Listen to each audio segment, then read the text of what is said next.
नमस्कार मंडळी, मी पंढरनाथ ठोंबरे आपलं स्वागत करतो. आपल्या चॅनल नक्की सबस्क्राईब करा, शेअर करा, लाईक करा आणि आपली प्रतिक्रिया ही नक्की कळवा. गेल्या काही दिवसापासून मराठा आरक्षणाचा मुद्दा गाजतोय. गेल्या 8 ते 10 वर्षापासून मराठा आरक्षणाच्या मुद्द्याने जोर धरलेला आहे.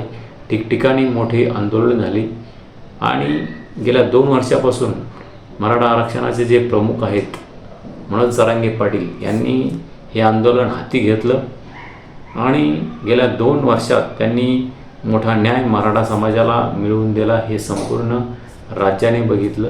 अनेक उपोषणे करत त्यांनी सरकारला झुकवलं आणि गेल्या महिन्यात अखेर महायुती सरकारला हैदराबाद गॅजेटनुसार मराठा समाजाला पुन्हा प्रमाणपत्र देण्याचं महायुती सरकारने राज्य केलं, राजी झाले आणि ते मान्य केलं. मात्र ओबीसीच्या काही नेत्यांनी यामध्ये घोडा घातल्याचं आपल्याला दिसतंय. तेही मराठा आरक्षणाच्या या गॅजेटच्या विरोधात रस्त्यावर उतरलेले आहेत.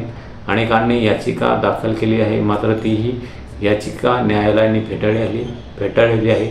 आता छगन भुजबळ आणि धनंजय मुंडे हे जे ओबीसीचे 2 नेते आहेत, त्यांनी आपल्या राजकीय अस्तित्वासाठी पुन्हा एकदा मराठा आरक्षणाला विरोध करण्याचा पायंडा पडलेला आहे. इतर काही 2-4 नेत्यांना सोबत घेत ते मराठा आरक्षणाला विरोध करतायत. जरांगे पाटील यांनाही टार्गेट करतायत. मात्र मनोज जरांगे पाटील हे आपल्या मागण्यावरून मागे हटलेले नाहीत. त्यांनी कोणत्याही परिस्थितीत मराठा समाजाला हा न्याय मिळाला पाहिजे असं त्यांचं मत आहे. कोण GR रद्द करतो असंही त्यांनी सरकारला एक इशारा वजा धमकीच दिली असं आपल्याला म्हणता येईल. त्यामुळे आता सरकार या संदर्भात काय निर्णय घेतं हे येणाऱ्या काळात आपल्याला दिसेलच. मात्र मनोज जरांगे पाटील यांनी मराठा समाजाला न्याय मिळवून देत असतानाच आता गेल्या काही दिवसामध्ये महाराष्ट्रात आणि विशेषतः मराठवाड्यामध्ये जे मोठा पाऊस झाला, अतिवृष्टी झाली, त्यामुळे शेतकऱ्यांचं अतोनात नुकसान झालं. जवळपास 80% शेतकऱ्यांचा हातातोंडाशी आलेला घास हा गेलेला आहे. त्याचं उत्पन्न आता शेतकऱ्यांना मिळणार नाही. लाखो रुपये खर्च करून शेतकरी कर्जबाजारी झालेला आहे. यापूर्वीही तो कर्जबाजारी होता. शासनाने कर्जमाफीचं आश्वासन दिलं होतं, मात्र ते पाळलं नाही. आता पुन्हा अतिवृष्टीमुळेही शेतकरी आता पुन्हा डबल कर्जाच्या ओझ्याखाली दबलेला आपल्याला दिसतोय. त्यामुळे मनोज जरांगे पाटील यांनी पुन्हा गेल्या महिन्यामध्ये शेतकऱ्यांना न्याय द्यावा अशी मागणी करत त्यांच्यासाठी 7 ते 8 मागण्या त्या सरकारकडे सादर केल्या. त्यामध्ये कर्जमाफी असो, शेतकऱ्यांना हेक्टरी 1,20,000ची मदत असो, शेतीला नोकरीचा दर्जा असो, अशा अनेक मागण्या आहेत. शेतीच्या मालाला आधारभूत किंमत असो, अशा अनेक मागण्या मनोज जरांगे पाटील यांनी घातलेल्या आहेत.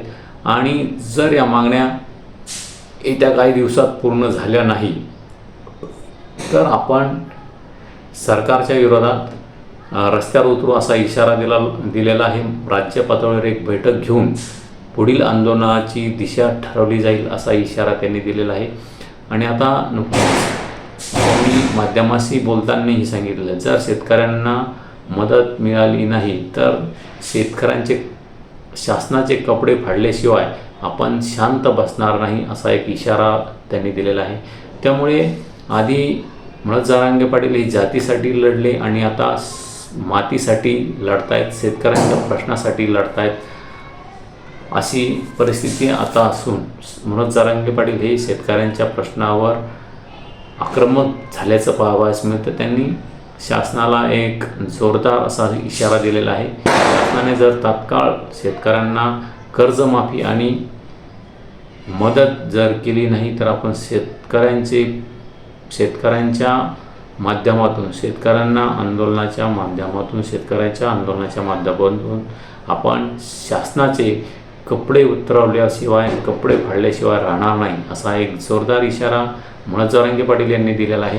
त्यामुळे ते अगोदर मातीसाठी तर लढलेच, परंतु आता शेतकऱ्यांच्या मातीच्या प्रश्नासाठी ते लढत आहेत. येणाऱ्या काळात आपण बघणारच आहोत की मनोज जरांगे पाटील यांच्या मागण्याला कितपत यश मिळतं आहे आणि शेतकऱ्यांच्या या मागण्या संदर्भात शासन किती प्रतिसाद देतं आहे, किती झुकतं आहे हे येणाऱ्या काळात आपल्याला दिसेलच. पण मनोज जरांगे पाटील यांनी जी भूमिका शेतकऱ्यांच्या प्रश्नासंदर्भात घेतलेली आहे ते अत्यंत योग्य आहे, कारण शेतकऱ्याला कोणी वाली नाही अशी परिस्थिती सध्या आहे.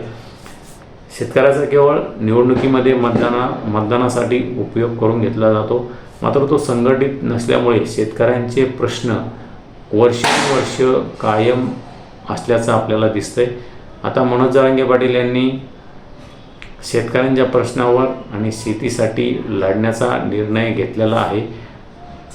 त्यामुळे आता भाजपा सरकार महायुती सरकारची कोंडी होणार यामध्ये तीळमात्र शंका नाही. मात्र शेतकऱ्यांच्या ज्या आत्महत्या गेल्या काही दिवसात वाढलेल्या आहेत त्या अत्यंत चिंताजनक अशी गोष्ट आहे. शेतकऱ्यांना कर्जमाफीचं आश्वासन देवाभाऊ यांनी गेल्या निवडणुकीच्या दरम्यान दिलं होतं. आमचं सरकार जर आलं तर आम्ही शेतकऱ्यांना कर्ज माफ करू असं आश्वासन त्यांनी दिलं होतं.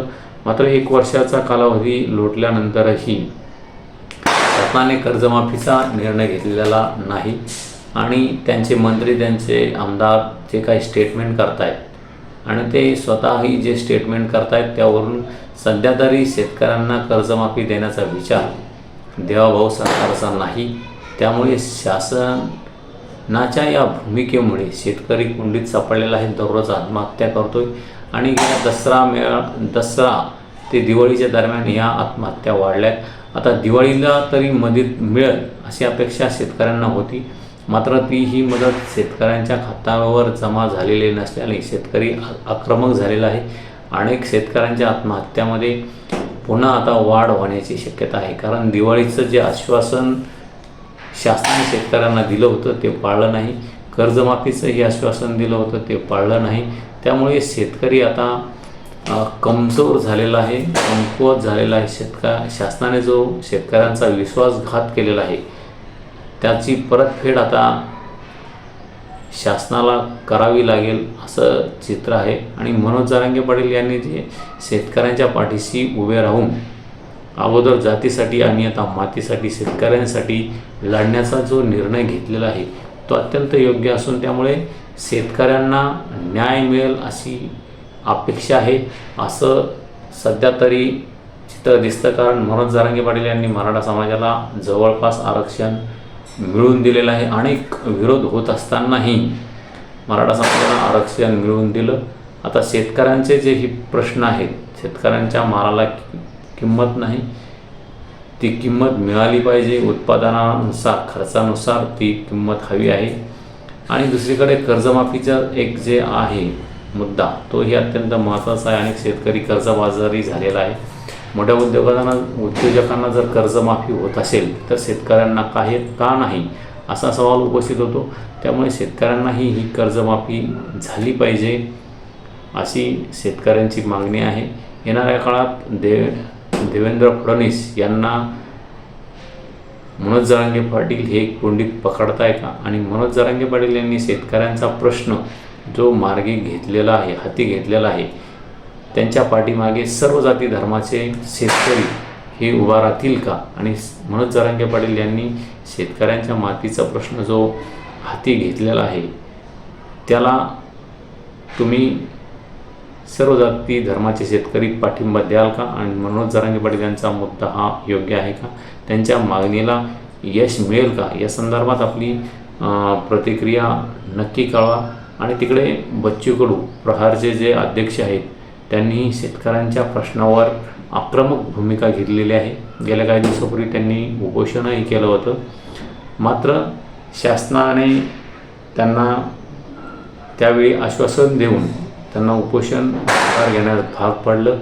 आणि आता नागपूर येथेही त्यांचा एक मोठा प्रचंड असा मोर्चा मेळावा होत आहे. त्यामधूनही ते सरकारला इशारा देण्याची शक्यता आहे. अशी परिस्थिती सध्या आहे की शेतकऱ्यांच्या पाठीशी कोणी उभं नसताना मनोज जरांगे पाटील आणि बच्चू कडू यांनी शेतकऱ्यांच्या प्रश्नाला हात घातलेला आहे. येणाऱ्या काळात आपल्याला समजेलच की किती यश मिळतं आहे. मनोज जरांगे पाटील यांचा निर्णय योग्य असून त्याला अपेक्षित असं यश मिळेल. शेतकऱ्यांचे जे काही प्रश्न आहेत ते शासनाच्या वतीने सोडवले जातील अशी परिस्थिती आहे. कारण देवाभाऊ यांनी मुख्यमंत्री झाल्यापासून